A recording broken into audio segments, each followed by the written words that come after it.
Good morning, everyone. I'm Armstrong Williams.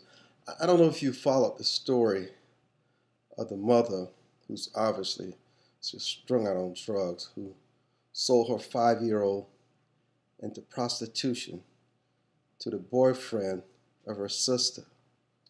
The child had disappeared for several days now. Obviously, they found the child's body, and it's almost undescribable what this 29-year-old did to this 5-year-old child.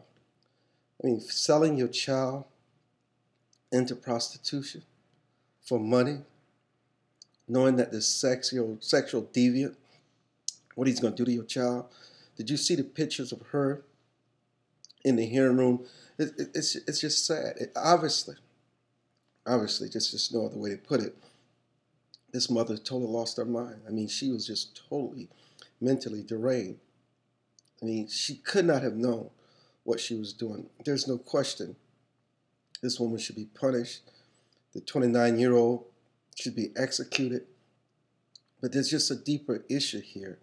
It's what's going on with people who are strung out on drugs, people who find themselves in these dark places. The father wanted the child. Somehow or another, the courts and the system would not allow the father to have the child. What does it say about our court system?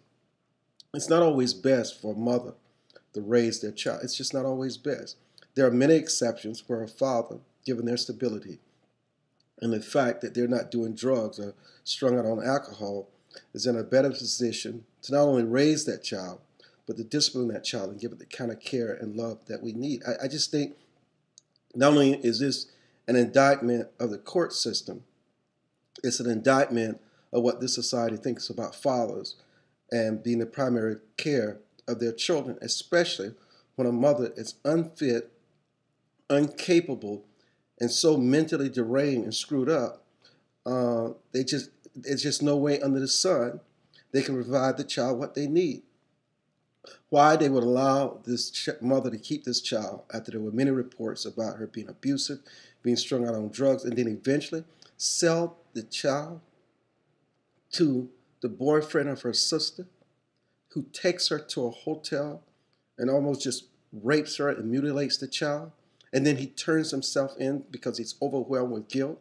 This innocent child loses her life because of the mother's sickness, and the father all along wanted the child. I mean, what kind of system are we facing today in the court system, especially family court? We need to revisit these laws that allow these mothers to have these children. Obviously, we know that there are fathers who do worse things than this mother that I'm describing, but there are many instances where the father is far more capable of caring for the child than the mother.